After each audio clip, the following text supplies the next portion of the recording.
Chris, you guys are down 15 early, just didn't seem to be having anything go your way. What did it kind of take, and what did you see from the group to stabilize and get back into it? Well, down early, I thought was, they came out hot. They made a lot of shots. Our defense was a little bit soft, wasn't what it needed to be, but it was really our offense. I mean, we turned it over 2 of the first 4 possessions. We took a bunch of crappy shots. We didn't play smart there. Once we kind of settled into a rhythm and figured out where our shots were going to come from, it was way, way better. Our bench was huge, for sure, in every way. They kind of came in the game at the right time too. So. Naz with the 7 threes. I mean, when you see what kind of a weapon, I guess, is he for you, especially when he's knocking down shots like that? I mean, he's huge. He's just been our most consistent bench, producer. Does it in a lot of different ways. Obviously, he's got a lot of confidence in his threes. He's been shooting really well this year, but he's been doing a lot more than that. He gives us another gear in transition. His off the dribble game has been great. Driving and kicking even. So, yeah, absolutely huge. And then, it's also helps us survive nights when tough for Anthony and we're missing a score there. So, couldn't happen at a better time. You still haven't lost consecutive games this season. Is there kind of something about this team that has been able to kind of bounce back? I mean, page quickly. Yeah, they refocus fast. I think they're super competitive. They're staying in the moment. It's a long season.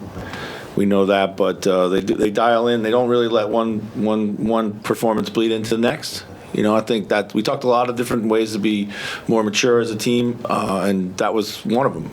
We would have like these headaches from these hangover games last year, and this is a team that's way more mature. So it's just another example of it. You mentioned that maturity and the ability to bounce back. How else have you seen that maturity, and how is the maturity happening? Yeah, I mean, composure when we're down. We stay within the game plan. We stay within the system. Just being a little less emotional out there. We led the league in technicals last year. This year, we're way more composed. We're more about our basketball. And just the way we communicate with each other is, I think, very purposeful and a lot more mature in that way. So, what's the Mike Conley influence there? He's like, he's everybody's big brother, really. Calm, steady. He's not super vocal, in any rah-rah way, but when he talks, everyone's listening, and he's always talking to people individually, way more than a group.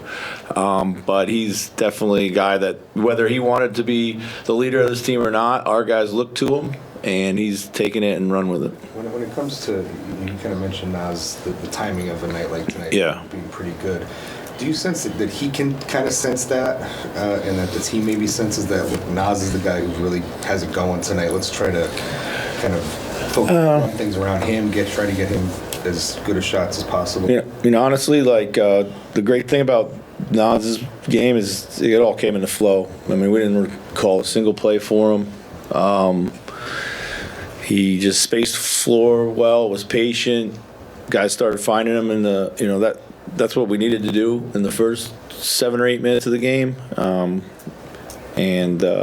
that's the great thing I love about him. We almost never call a play for him. So Chris Rudy has said a lot of times this year that one of the mentalities that has to happen is you're going to give up buckets on defense. It's going to happen. You just have to stay in the fight. Yeah. I mean, did you see them just kind of grind Dallas down a little bit as it went on and just kind of not giving in to the early onslaught? Yeah, I think, like I said, defensively we fouled early, and then Luka had a bunch of, hit a bunch of tough shots, and we just needed to close the gaps around him for sure.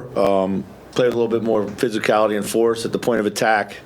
But yeah, I mean, I wasn't too worried, the defensive part. I was more the offense that really concerned me out of the gate.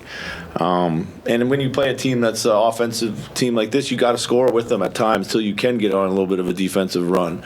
So that was what had me most concerned, John. and Nikhil seemed like with a couple shots, but then the cut to the basket Yeah. too really kind of Yeah. helped in the second quarter. A lot of little things, it just kind of sparked us. He got us 2 easy ones when we needed it most, So for Cat, a lot's changed over the last couple of years. Yeah. Rudy coming in, that's a massive adjustment, and descending. Yeah. What do you think about the way that Cat has kind of adapted and how he's been able to fit with this team? Yeah, it's been huge for this thing working. It took him probably half a dozen games, maybe 8 games to kind of figure out like his new rhythm and spacing off the ball and waiting and picking his spots a little bit better. Once he found that, he put a run of games together, which was really impactful. Now with like Jaden back and Ant back and everyone come back at the same time, like we're a little bit out of sync. But I'm really proud of Kat and the way he's stayed patient, stayed ready, still makes big shots. And then tonight he was a monster on the offensive glass. We've talked a lot about being a big team and doing those types of things. Playing with size around the bucket, and he was really, really big on the glass tonight. So really proud of him. He always had a great chemistry with Rudy. But when you try to build that chemistry plus Ant, we had to reestablish our chemistry with Ant. Because last year we spent so much time in spread pick and roll, but previously Ant and Cat had always had a good top of the floor chemistry. So just all these layers are just kind of have taken another step forward, and really Cat's at the center of it, and his sacrifice and his willingness to kind of play that way has been key. He really has. So it's long-winded, but. Any other questions?